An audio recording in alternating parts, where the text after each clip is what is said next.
kemuliaan bagi Tuhan Yesus Kristus.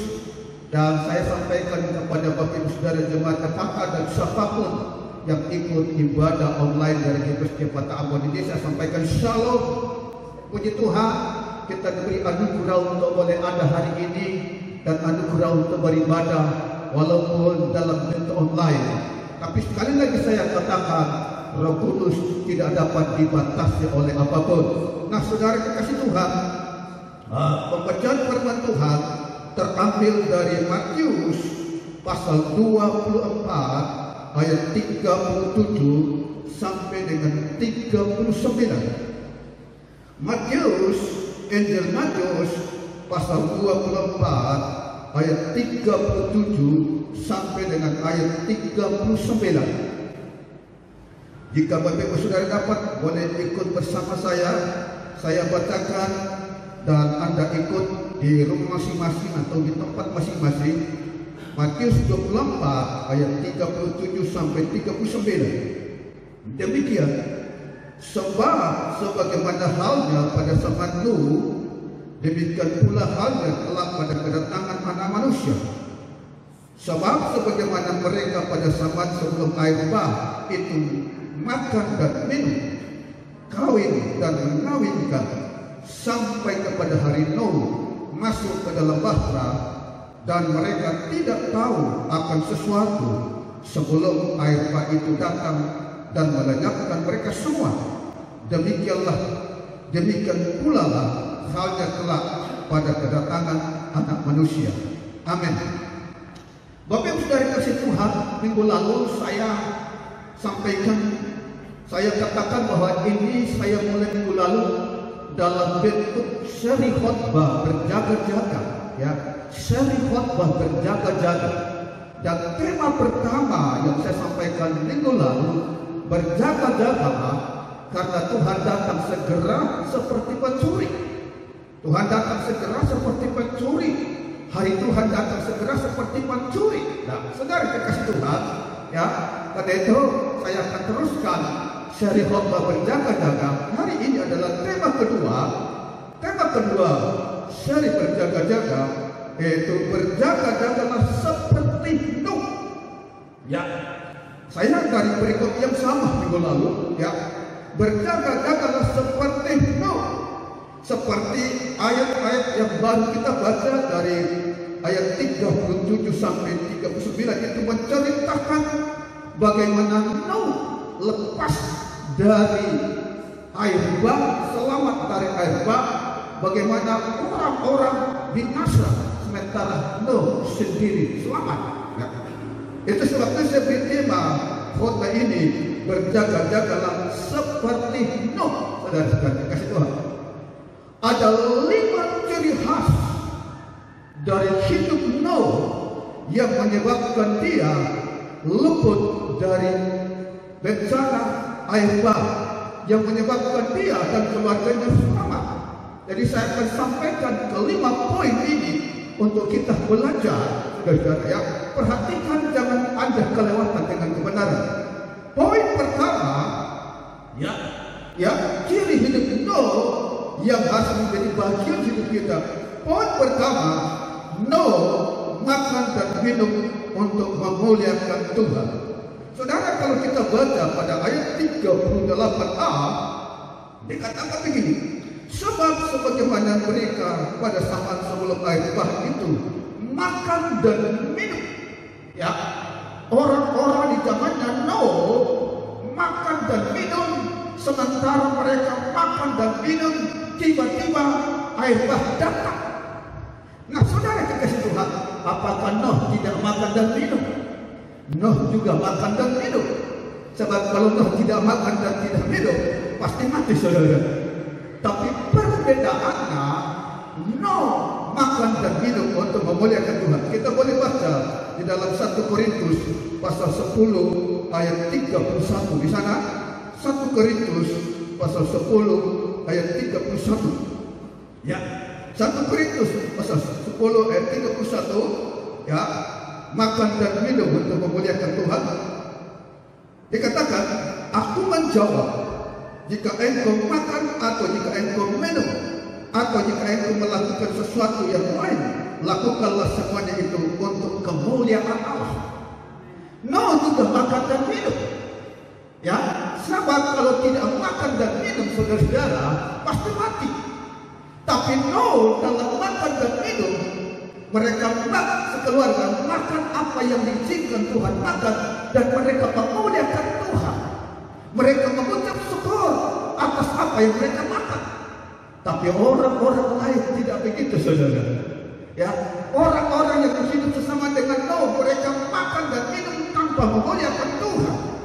Ibaratnya cerita dalam cerita Lazarus dan orang kaya dalam Injil Lukas 16, di sana diceritakan ada seorang kaya. Anda boleh baca di rumah, itu dalam Lukas pasal 16 ayat 19 sampai 24 di rumah aja, ya. Diceritakan di sana bahwa ada seorang yang kaya raya. Dia berpakaian jubah yang indah, pakaian lenan, dan setiap hari hidup mewah, saudara. Berarti setiap hari makan minum dengan meriah, tetapi tidak memuliakan Tuhan. Menikmati makan minum tanpa memuliakan Tuhan, menikmati makan minum dengan menghujat Tuhan. Dan ketika dia mati, saudara, dia malah masuk di alam maut, di tempat ada api. Dan di sana dia berkata kepada Bapak Abraham yang ada di Firdaus, Bapak Abraham, tolong suruh Lazarus celupkan jarinya ke dalam air dan menyedukkan lidahku, sebab aku kepanasan dalam api ini. Itu orang-orang ini yang hidup seperti itu di zaman Nuh. Atau seperti Raja Belsasar yang dituliskan dalam kitab Daniel pasal 5. Alkitab berkata Raja Belsasar mengadakan perjamuan kepada 1000 pembesar, lalu minum alkohol, minum anggur sampai mabuk, lalu memerintahkan untuk alat-alat yang dipakai melayani Tuhan di Yerusalem. Dulu dibawa oleh ayahnya dari Yerusalem, lalu dipakai itu ya piala emas, piala perak, dipakai minum sampai mabuk dan menyembah dewa, menyembah berhala, menyembah patung emas terbakar. Dan saudara, ketika sedang berpesta, tiba-tiba ada jari menulis di dinding, ya tekel nene vaksin. Kaget raja, ini kok ada punggung tangan menulis. Dipanggil semua orang baca, tidak ada yang sanggup baca. Lalu dipanggillah Daniel membaca, dan inilah arti nene. Daniel berkata, pemerintahanmu dihitung dan diakhiri. Ya tekel, Daniel berkata, arti tekel, engkau ditimbang dan ringan sekali. Ya, alat-alat yang dipakai untuk memuliakan Tuhan, engkau pakai minum mabuk dan menyembah dewa-dewa yang tidak bisa menolong. Kemudian operasi atau Peres, artinya kerajaanmu dibagi dua dan dikasih kepada orang Media dan Persia. Dan saudara, malam itu juga Belsasar dibunuh dan kerajaan Babel takluk dan jatuh ke dalam tangan Media Persia.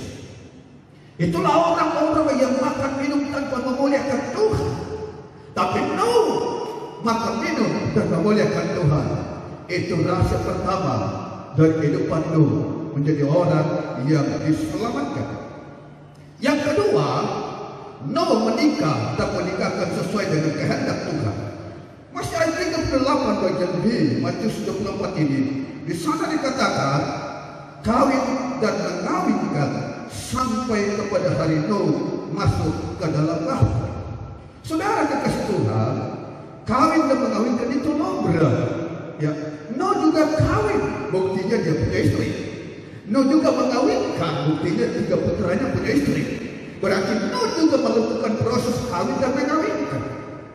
Tapi sekali lagi Nuh memuliakan Tuhan dalam pernikahannya. Nuh memuliakan Tuhan dalam pernikahan anak-anaknya. Sementara orang-orang yang lain, mereka tidak memuliakan Tuhan. Saudara, kita boleh lihat di dalam Kejadian pasal 6 ayat 1 sampai 3, bagaimana orang-orang di zaman Nuh dalam urusan pernikahan. Kejadian pasal 6 ayat 1 sampai 3 dikatakan begini. Ketika manusia itu mulai bertambah banyak jumlahnya di muka bumi, dan bagi mereka lahir anak-anak perempuan, maka anak-anak Allah melihat bahwa anak-anak perempuan manusia itu cantik-cantik, lalu mereka mengambil istri dari antara perempuan-perempuan itu, siapa saja yang disukai mereka. Berfirmanlah Tuhan, Rohku tidak akan selama-lamanya tinggal di dalam manusia, karena manusia itu adalah daging, tetapi umurnya akan 120 tahun saja. Ini perkawinan campur, saudara. Anak-anak Allah adalah keturunan Set, keturunan yang diberkati oleh Tuhan. Tapi anak-anak manusia yang diceritakan adalah keturunan Kain, keturunan yang sudah dikutuk karena Kain membunuh Habil adiknya, maka jadi dikutuk dengan keturunannya. Tapi sayang sekali, keturunan anak-anak Allah, orang-orang yang diberkati, ketika melihat anak-anak keturunan orang yang terkutuk itu cantik-cantik, mereka ambil dari istri mereka, ya, dan menyebabkan ayat 3 dari Kejadian 6 ini Tuhan berfirman dalam Kejadian 6 ayat 3, berfirmanlah Tuhan, Rohku tidak akan selama-lamanya tinggal di dalam manusia, karena manusia itu adalah daging, tetapi umurnya akan 120 tahun saja. Saudara kekasih Tuhan, Tuhan tidak suka dengan perkawinan campur. Tuhan tidak suka anak-anaknya menikah dengan orang yang tidak percaya. Tuhan tidak suka orang-orang yang menyembah Tuhan menikah dengan orang-orang yang tidak menyembah Tuhan. Anda boleh kita baca dalam 1 Korintus pasal 6 ayat 14 sampai 16. Kita akan belajar di sana untuk kita lihat saudara bahwa Tuhan tidak suka dengan pernikahan campur, ya, antara orang benar dengan orang yang tidak benar. Ya, 2 Korintus pasal 6 ayat 14 sampai 16. Perhatikan saya bacakan. Janganlah kamu merupakan pasangan yang tidak seimbang dengan orang-orang yang tak percaya. Hai orang-orang percaya, jangan merupakan pasangan tidak seimbang dengan orang yang tidak percaya. Sebab persamaan apakah yang terdapat antara kebenaran dan kedurhakaan? Karena orang-orang percaya itu hidup dalam kebenaran, dan orang-orang yang tidak percaya itu hidup dalam kedurhakaan. Ya. Atau bagaimanakah terang dapat bersatu dengan gelap? Karena orang-orang percaya itu adalah anak-anak terang, sementara orang-orang yang tidak percaya itu adalah anak gelap. Persamaan apakah yang terdapat antara Kristus dan Beliau? Karena orang-orang percaya menyembah Kristus, sementara orang-orang tidak percaya menyembah berhala atau dewa yang lain. Apakah bagian bersama dengan orang-orang percaya dengan orang-orang tak percaya? Apakah hubungan baik Allah dengan berhala? Karena kita adalah baik dari Allah yang hidup menurut firman Allah ini. Ya, kita orang percaya adalah baik Allah, baik Tuhan, Roh Tuhan yang di dalam diri kita. Sementara orang tidak percaya adalah baik berhala, karena roh berhala atau penyembahan berhala ada dalam diri mereka. Itu sebabnya saudara kekasih Tuhan, kita harus seperti itu. Kita harus memuliakan Tuhan dalam pernikahan kita. Buktinya, Nuh memilih wanita yang takut Tuhan, dan buktinya istrinya itu sama-sama takut Tuhan dan sama-sama selamat. Nuh memilih 3 calon menantu anak-anak yang takut Tuhan, dan dibuktikan mereka tiga-tiganya percaya Tuhan dan sama-sama selamat. Karena itu saudara, jalan hidup rumah tangga Anda dengan memuliakan Tuhan. Itulah poin yang kedua. Nuh menikah dan menikahkan anak-anaknya sesuai kehendak Tuhan. Poin yang ketiga, yang menyebabkan Nuh ini menjadi orang yang selamat. Nuh hidup benar dan tidak bercela serta bergaul dengan Allah. Pasal 6 ayat 9, ya, pasal 6 ayat 9 dikatakan begini, ya. Inilah riwayat Nuh. Nuh adalah seorang yang benar dan tidak bercela di antara orang-orang sesamanya, dan Nuh itu hidup bergaul dengan Allah. Haleluya. Ini poin ketiga, ya. Mengapa Nuh menjadi orang yang selamat dari murka Tuhan? Karena Nuh hidup benar. Padahal saudara, waktu itu belum ada Alkitab, belum ada kitab suci, saudara. Nuh hidup benar karena mendengar cerita turun-temurun dari Adam sampai orang tuanya. Kemudian Nuh itu benar karena ikuti hati nuraninya yang bersih, saudara. Dia tidak terpengaruh oleh dunia walaupun belum ada kitab suci, belum ada nabi, saudara. Tapi dia hidup benar di hadapan Tuhan. Dan Tuhan bilang, engkau yang benar, saudara. Hidup benar bukan benar menurut orang. Hidup benar bukan benar menurut kejaksaan. Hidup benar bukan benar menurut kebanyakan orang. Tapi hidup benar berarti benar menurut Tuhan, saudara. Nuh tidak tercela, artinya tidak melakukan perbuatan-perbuatan yang tercela, saudara. Ya, kita tidak boleh melakukan perbuatan yang tercela. Nuh bergaul dengan Tuhan, artinya Nuh suka menyembah Tuhan, suka memuji Tuhan, suka mengagungkan Tuhan. Itu sebabnya dia ada di perhatian Tuhan. Sementara orang-orang lain, mereka tidak seperti itu. Orang-orang lain jahat. Kita kembali pada pasal 6 ayat 4 sampai 7 untuk kita lihat orang-orang yang lain. Ayat 4 sampai 7. Pada waktu itu orang-orang raksasa ada di bumi, dan juga pada waktu itu sesudahnya, ketika anak-anak Allah menghampiri anak-anak perempuan manusia, dan perempuan-perempuan itu melahirkan anak-anak bagi mereka. Inilah orang-orang yang gagah perkasa di zaman purbakala, orang-orang yang kenamaan. Ketika dilihat Tuhan bahwa kejahatan manusia besar di bumi, dan bahwa segala kecenderungan hatinya selalu membuat kejahatan semata-mata, maka menyesallah Tuhan bahwa ia telah menjadikan manusia di bumi, dan hal itu memilukan hatinya.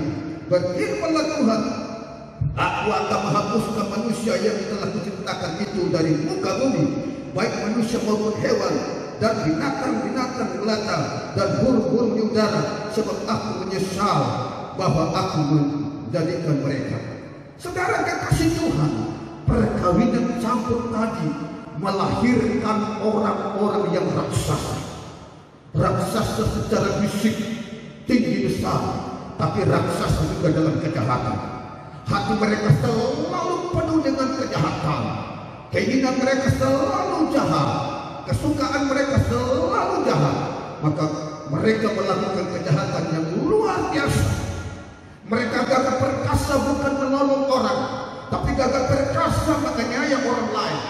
Mereka mencari nama besar dengan kejahatan, dan menyebabkan Tuhan berkata, aku menyesal, saudara. Tuhan menyesal menciptakan manusia seperti itu. Saudara bisa melihat sekarang ini ada manusia seperti itu. Tuhan menyesal. Saya mesti lanjut dengan ayatnya yang ke-11 dan 12 pasal 6. Ayat 11 dan 12. Adapun bumi itu telah rusak di hadapan Allah dan penuh dengan kekerasan. Allah menilik bumi itu, dan sungguhlah rusak benar, sebab semua manusia menjalankan hidup yang rusak di bumi. Saudara kekasih Tuhan, saya berpikir saudara dari aspek alamnya, ya, geografisnya, saya pikir tidak serusak dengan bumi sekarang ini. Ya, karena manusia belum sampai pada ratus ribu atau juta, saudara. Karena Nuh itu hidup pada turunan ke-9 dari Adam. Jadi Adam, lalu Set nomor 1 turun ke bawah, Nuh 9. Berarti belum terlalu banyak orang. Saya pikir sungai masih bersih, laut masih bersih, gunung-gunung yang masih hijau, belum ada yang rusak, saudara. Tetapi yang rusak adalah perilaku manusia, saudara. Kalau perilaku manusia rusak, Tuhan melihat bumi rusak, saudara. Anda boleh baca dalam Alkitab bahwa Sodom dan Gomora itu seperti taman Tuhan, yang seperti taman Eden, tapi rusak manusianya, maka dibinasakan. Nah saudara, nilai bumi ini rusak atau tidak terletak pada manusia. Dan itu sebabnya karena manusia hidup di zamannya Nuh itu rusak kelakuannya, raksasa fisiknya, raksasa jahatnya, raksasa kelakuannya jahat, maka Tuhan menyesal. Tapi Nuh, saudara, saya yakin Nuh itu orang kuat, saudara. Sebab kalau dia tidak kuat, mesti sudah habis, saudara. Ya. Tapi dia tidak menggunakan kekuatannya untuk melakukan kejahatan. Saya yakin Nuh itu orang pintar. Ya, saya yakin Nuh itu orang hebat, saudara. Tapi dia tidak menggunakannya. Tapi Nuh hidup benar di hadapan Tuhan. Nuh tidak bercelah di hadapan Tuhan. Nuh bergaul karib dengan Tuhan. Sementara yang lain jahat dan jauh dari Tuhan, tidak peduli Tuhan. Karena itu saudara kasih Tuhan, ini rahasia ketiga dari hidup Nuh. Rahasia keempat dari hidup Nuh. Nuh percaya kepada Tuhan. Kejadian pasal 6 ayat 13 dan 14. Kejadian pasal 6 ayat 13 dan 14. Saudara perhatikan, saya bacakan. Berfirmanlah Allah kepada Nuh, aku telah memutuskan untuk mengakhiri hidup segala makhluk, sebab bumi telah penuh dengan kekerasan oleh mereka. Jadi aku akan memusnahkan mereka bersama-sama dengan bumi. Buatlah bagimu sebuah bahtera dari kayu lobir. Bahtera itu harus kau buat berpetak-petak dan harus kau tutup dengan bakal dari luar dan dari dalam. Nah saudara, yang keempat adalah Nuh percaya kepada Tuhan. Nuh percaya pada Tuhan. Kita di Ibrani pasal 11 ayat 7 di sana dikatakan, karena Nuh percaya, karena Nuh beriman, maka Nuh taat, saudara. Nuh percaya kepada perkataan Tuhan. Nuh percaya kepada firman Tuhan. Ada 4 pokok firman yang disampaikan Tuhan kepada Nuh. Perhatikan, ada 4 pokok firman yang disampaikan Tuhan kepada Nuh. Pokok pertama, Tuhan sampaikan bahwa Dia akan membinasakan bumi dengan air bah, ya, tanpa terkecuali suatu, saudara. Dan Nuh percaya itu. Baru-baru kita dengar ada yang berkata begini, jangan kamu suka dengarkan informasi dengan virus corona. Jangan kamu suka bicara dengan virus corona. Saudara, saya beritahu saudara, cara orang beriman menurut Alkitab tidak begitu. Karena kepada Nuh diberitahu lengkap, saudara. Air bah akan turun dan membinasakan semua orang. Tapi orang lain tidak mau dengar, saudara. Yang lain tidak mau dengar, saudara. Tapi Nuh dengar. Firman yang kedua kepada Nuh, Tuhan bilang kepada Nuh, aku akan menyelamatkan engkau, sebab engkaulah satu-satunya yang benar. Dan Nuh percaya. Ya saudara, Nuh percaya itu. Firman yang ketiga kepada Nuh, buatlah bahtera bagimu, karena dengan bahtera itu engkau akan selamat. Ya. Firman yang keempat kepada Nuh adalah petunjuk teknis. Tuhan bilang, bahtera itu, ya, panjangnya 300 hasta, lebarnya 50 hasta, tingginya 30 hasta. Kau harus berbuat 3 tingkat, buat peta-peta, pakai atap, 1 hasta dari atas atap, atau buat jendela atau pintu. Lah saudara, Nuh percaya. Kita tidak boleh berkata, jangan dengarkan tentang virus, jangan katakan tentang virus corona. Kalau Anda tidak tahu tentang virus corona, tiba-tiba Anda ketangkap dengan virus corona seperti orang-orang zaman dulu. Mereka tidak mau tahu tentang air bah. Kita harus tahu apa itu virus corona, bagaimana bahayanya virus corona, bagaimana cara menghindar dari virus corona, bagaimana menguatkan imunitas kita supaya kita tahan. Sama Nuh tahu semuanya. Dan ketika Tuhan bilang aku menyelamatkan engkau, ini yang membuat kita tidak perlu takut. Karena Tuhan janji selamatkan. Dan Tuhan memilih untuk menyelamatkan dengan membuat bahtera. Tuhan bisa menyelamatkan Nuh tanpa melalui bahtera. Bisa saudara. Tapi Tuhan memilih memakai bahtera, saudara. Tuhan bisa menyelamatkan saudara dari virus corona tanpa lockdown, saudara. Bisa saudara. Tanpa masker, tanpa cuci tangan, tanpa jarak. Tapi Tuhan memilih lockdown untuk menyelamatkan kita. Karena kalau Tuhan memilih, kita harus patuh padanya. Saudara, lalu saudara yang dikasihi Tuhan percaya, ya, karena itu Nuh, ya, mendengar itu. Nuh percaya kepada janji pemeliharaan Tuhan. Nuh percaya bahwa Tuhan memakai bahtera. Nuh percaya dengan ukuran-ukuran itu. Ya, itu yang keempat. Dan yang kelima, yang lainnya tidak percaya. Yang lain tidak percaya, saudara. Dalam Leviticus 2 ayat 5 di sana dikatakan, Nuh itu pemberita kebenaran. Berarti sementara Nuh membangun bahtera selama 120 tahun, Nuh juga memerintahkan kabar yang dari Tuhan ini. Tapi mereka dikatakan dalam hadis tadi, kenapa mereka tidak tahu tiba-tiba air bah datang? Ini persoalannya. Pertama, mereka tidak percaya. Tidak percaya Tuhan, maka mereka tidak percaya sama Tuhan. Karena mereka tidak percaya, maka mereka cuek, tidak peduli. Karena mereka tidak peduli, maka mereka tidak perhatikan. Karena mereka tidak perhatikan, maka mereka tidak tahu. Tiba-tiba air bah datang. Anda tidak boleh seperti itu. Anda harus percaya pada Tuhan. Anda harus perhatian pada firman Tuhan. Anda harus mengerti pada firman Tuhan supaya Anda siap seperti itu. Itu yang keempat. Yang kelima, Nuh itu taat kepada firman Tuhan. Pasal 6 ayat 22. Pasal 6 ayat 22 dikatakan begini. Lalu Nuh melakukan semuanya itu tepat seperti yang diperintahkan Allah kepadanya. Demikianlah dilakukan.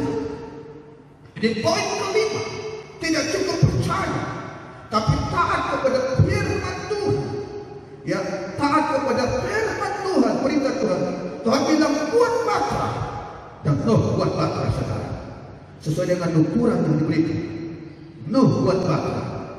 Setelah dibuat batra, perintah yang kedua, kumpulkan bahan makanan masuk ke dalam batra itu. Bahan makanan untuk engkau dan bahan makanan untuk binatang-binatang yang masuk. Itu perintah kedua.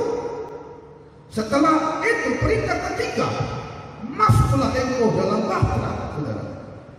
Karena 1 minggu lagi, 7 hari lagi akan datangkan air bah. Saudara, Nuh masuk di dalam batra itu pada saat dia berumur 600 tahun, pada bulan yang kedua, pada hari yang ke-10. 1 minggu di dalam atau 7 hari di dalam baru air bah. Rupanya 7 hari itu adalah menunggu yang lain masuk, ya, karena bukan Nuh yang kumpul, mereka semua yang hadir, ya, menunggu yang lain, menunggu binatang masuk. Binatang yang halal itu 7 pasang, misalnya merpati karena bisa dipersembahkan buat Tuhan 7 pasang, domba 7 pasang, ya kerbau 7 pasang, ya itu. Tetapi yang haram itu 1 pasang, semut 1 pasang, yang tidak bisa dikorbankan 1 pasang, dan yang paling lambat gerakannya adalah berkicau. Saya pikir Tuhan kasih kesempatan 1 pasang berkicau berjalan sampai masuk dalam batra. Semut lebih cepat dari berkicau. Begitu lengkap semua, ya, yang haram 1 pasang, yang halal 10 pasang, tutup pintu, hujan turun, saudara. Nah, saudara, dan Nuh ada dalam batra itu sampai pada umur 600 tahun, bulan kedua, hari ke-27, berarti dia ada di dalam batra itu 1 tahun 17 hari. 1 tahun 17 hari, saudara. Lamanya. Tetapi itu aman, tidak kekurangan. Kenapa? Karena persiapannya sudah 120 tahun membuat batra, seluruh persiapan sudah disiapkan. Tapi kalau kita lockdown 1 bulan, 2 bulan, total lockdown, habis sudah. Karena kita tidak punya persiapan. Coba seandainya, ini saya berpikir, seandainya pemerintah bilang begini, kita lockdown total 3 minggu, tidak boleh keluar. Karena itu siapkan makanan 3 minggu. Siapkan makanan 3 minggu atau 4 minggu. Saya pikir 4 minggu selesai. Karena katanya masa inkubasi daripada COVID-19 adalah 14 hari. Jadi kalau kita lockdown 4 minggu sudah lewat, habis, sudah ketahuan. Tapi sayang sekali memang tidak bisa dilakukan karena kita tidak dipersiapkan semua. Nah, saudara, ya, Nuh taat. Dia berada di dalam batra 1 tahun 17 hari. Dan itu akibatnya, saudara kasih Tuhan, dia salah. Sementara orang lain tidak taat. Dalam 1 Petrus 3 ayat 20 di sana dikatakan orang-orang yang sesama dengan Nuh tidak taat, ya, sehingga mereka binasa. Nah, saudara, inilah 5 rahasia kehidupan Nuh yang saya katakan kita mesti berjaga-jaga seperti Nuh, ya. Dia makan, minum, dan memuliakan Tuhan, atau dengan kata lain memuliakan Tuhan dengan segala sesuatu yang dimakan, Dia memuliakan Tuhan dengan segala sesuatu yang dimakan. Dia menikah dan meninggalkan dan menjalani rumah tangga mereka dengan memuliakan Tuhan. Ya, saudaraku, ya kita harus menjalani rumah tangga dengan memuliakan Tuhan. Anda hidup benar, tidak bercela dan bergaul dengan Tuhan. Anda percaya kepada seluruh firman Tuhan dan taat kepada seluruh firman Tuhan.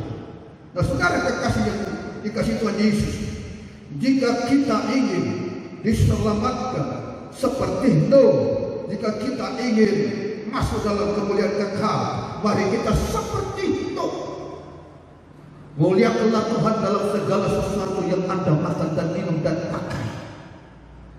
Mari kita seperti Nuh, memuliakan Tuhan dalam seluruh perjalanan hidup berumah tangga kita. Mari kita seperti Nuh, hidup benar di hadapan Tuhan, tidak bercelah dan bermolkari dengan Tuhan. Mari kita seperti Nuh, percaya kepada semua yang difirmankan Tuhan. Dan mari kita seperti Nuh, taat kepada seluruh perintah Tuhan. Dan kalau itu yang terjadi, kita lakukan. Tidak peduli tanggal berapa, jam berapa, hari apa, tahun berapa, Tuhan datang, Anda siap. Jika Dia datang menjemput Anda secara pribadi, berarti Anda masuk Firdaus bersama Bapak Abraham. Dan jika Dia datang menghukum dunia ini, berarti Anda selamat.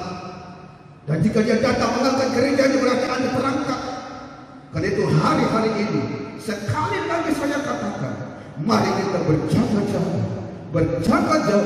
karena Tuhan datang segera seperti pencuri. Tuhan datang seperti pencuri. Hari Tuhan datang seperti pencuri.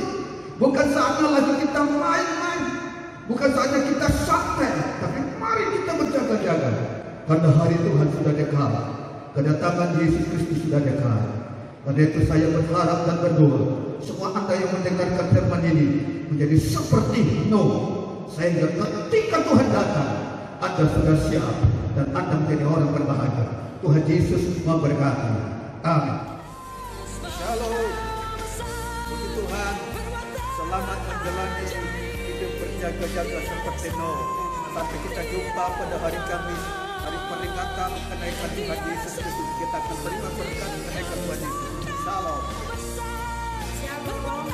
Umat Tuhan yang ada di rumah, saya berkata semua sudah diberkati oleh firman Tuhan. Dan semua permintaan sudah dijawab oleh Tuhan dalam roh, dan Tuhan akan buktikan di waktu yang Tuhan sudah tentukan.